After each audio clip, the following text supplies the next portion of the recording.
प्रशांत किशोर यानी जन सुराज के संचालक आखिर कर क्या रहे हैं, बिहार में वो चाह क्या रहे हैं, किसके वोटर्स में सेंधमारी करना चाह रहे हैं, किसके समर्थन में प्रशांत किशोर हैं, ये एक गुत्थी बना हुआ है जिसे सुलझाने के लिए हर राजनीतिक दल जो है वो अपने अपने स्तर पर दिमाग लगा रहा है। अब देखिए, कल ही पटना में एक बड़ी बैठक की गई, आप कह सकते हैं एक बड़ा आयोजन किया गया प्रशांत किशोर की तरफ से। आयोजन मुसलमानों को लेकर था, मुस्लिम स्वाभिमान को लेकर था। प्रशांत किशोर ने कई बातें कही हैं। सबसे पहले तो प्रशांत किशोर यही कह रहे हैं कि बिहार में जो एमओआई समीकरण हुआ करता था, देखिए था एमओआई समीकरण हुआ करता था, इस बात पर अब खुलकर प्रशांत किशोर बोल रहे हैं, वो अब वाईएम समीकरण बन गया है। यानी जो मुस्लिम यादव समीकरण राष्ट्रीय जनता दल का हुआ करता था वो दरअसल अब यादव मुस्लिम समीकरण बन गया है, वाईएम समीकरण। समझिए क्या है वाईएम समीकरण। प्रशांत किशोर बड़े साफ लहजे में इस बात को समझा रहे थे। अपने जो उनके सामने लोग बैठे थे, जो मुस्लिम समाज से लोग आते थे, कहा जा रहा है कि बड़ी भीड़ आई थी, करीब 10,000 से ऊपर मुस्लिम पहुंचे थे और भीड़ था भी, गांधी मैदान पूरा पैक हो गया था अगर देखा जाए तो, इतने बस गाड़ी आए थे वहां पर। तो अब समझिए वाईएम का मतलब क्या होता है। देखिए, प्रशांत किशोर साफ कह रहे हैं कि मुसलमान क्यों वोट देते हैं बीजेपी को, माफ कीजिएगा, क्यों वोट देते हैं आरजेडी को, सिर्फ और सिर्फ उनका डर है भारतीय जनता पार्टी से, जिसके चलते वो आरजेडी को वोट देते हैं।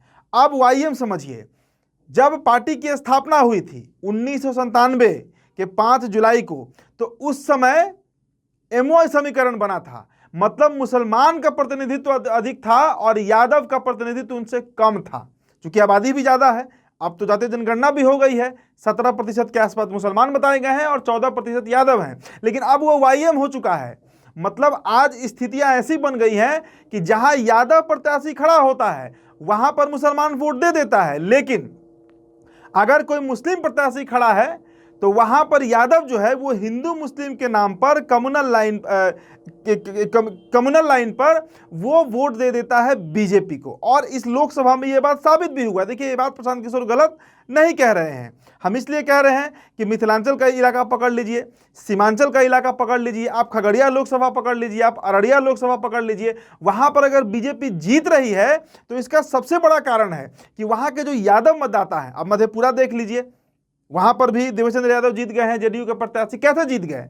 क्योंकि वहां के यादव खुलकर एनडीए को वोट दे रहे हैं, बीजेपी को वोट दे रहे हैं, जेडीयू को वोट दे रहे हैं। हिंदू मुस्लिम के नाम पर एक बड़ा ध्रुवीकरण का जो रेखा है वो खींचा गया है, सीमांचल से लेकर कोसी अंग का जो इलाका है, भागलपुर बांका का जो इलाका है। अब देखिए ना, कई जगहों पर एनडीए क्लीन स्वीप की है, लीड की है। इसका बड़ा कारण यह है कि मुसलमान तो वोट दे रहे हैं आरजेडी को, लेकिन जो यादव तबका है, जो यादव समाज है, वो बीजेपी के साथ चला जा रहा है। और इसका कारण बताया जा रहा है हिंदू मुस्लिम ध्रुवीकरण।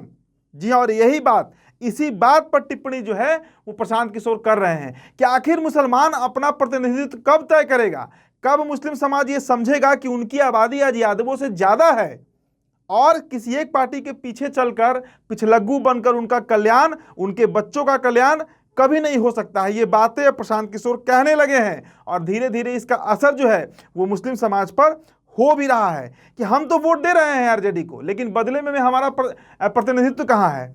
60 टिकट कुशवाहा को दिया जा रहा है, 10-10 टिकट यादव को दिया जा रहा है, और हमारी बात होती है तो हमें 1 या 2 टिकट दिया जाता है। मतलब जिनकी आबादी 5% 4% है उनको 60 टिकट, और जिसकी आबादी 17% है उनको 1 या 2 टिकट। ये सवाल अब मुसलमान अगर पूछने लगे तो आरजेडी के लिए ये एक बहुत बड़ा खतरा उभर कर सामने आने वाला है। देखिए, चुनावी रणनीतिकार प्रशांत किशोर ने कई बातें कही हैं, कुछ उसका आपको हिस्सा बता रहे हैं। डेटा पर बात करते हैं, डेटा एनालिस्ट भी रहे हैं, रणनीतिकार हैं।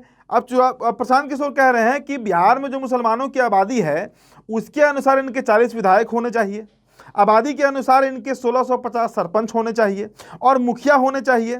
इसके अलावा आबादी के अनुसार 27,500 वार्ड सदस्य होना चाहिए, लेकिन आज केवल 11,000 से भी कम वार्ड सदस्य मुस्लिम हैं।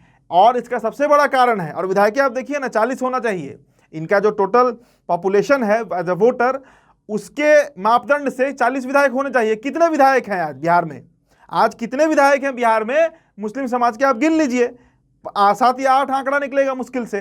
तो इसी बात पर चोट कर रहे हैं प्रशांत किशोर कि आपके इतने वार्ड सदस्य होना चाहिए, आधा भी नहीं है, इतने मुखिया होने चाहिए, 1/3 भी नहीं है, जितने विधायक होना चाहिए उसका 1/4 हिस्सा भी नहीं है, तो आखिर प्रतिनिधित्व आपको आरजेडी दे कहां रही है? और यही बात तो कर रहे हैं प्रशांत किशोर। ये बहुत बड़ा टेंशन का विषय आरजेडी के लिए बन सकता है। देखिए, प्रशांत किशोर ने इशारों में लालू और तेजस्वी पर निशाना साधते हुए कहा है कि आरजेडी ने आपको बीजेपी का डर दिखाकर आपको राजनीतिक बंधुआ मजदूर बना दिया। उन्होंने केवल अपने वोट के लिए आपको इस्तेमाल किया है, लेकिन जनसंख्या के अनुसार आपको कभी हिस्सेदारी नहीं दी गई है। तो ये आप समझिए, एक बहुत बड़ा खेल बिहार में प्रशांत किशोर 2025 में कर सकते हैं। अगर कल ये भी उन्होंने कहा कि हमको आप वोट ना सही, दुआ दे दीजिए, और अगर कोई समाज किसी नेता को दुआ देता है तो वो समाज, वो नेता गद्दी पर बैठता ही बैठता है, और वही दुआ मांग रहे हैं प्रशांत किशोर। तो आखिर क्या होगा 2025 में, कैसे तेजस्वी सीएम बनेंगे? अगर इस मापदंड पर प्रशांत किशोर काम किए तो मुसलमान समाज इस बात को अब सोचने पर विवश हो रहा है, क्योंकि विधानसभा हो, लोकसभा हो, हर जगह उसे गायब किया जा रहा है। और वो समाज पिछले 25-30 सालों से एक पैर पर आरजेडी के लिए खड़ा है, इस बात से कोई इनकार नहीं कर सकता है। फिलहाल इस रिपोर्ट में इतना ही। मेरा नाम उदित तारन है, बहुत बहुत शुक्रिया।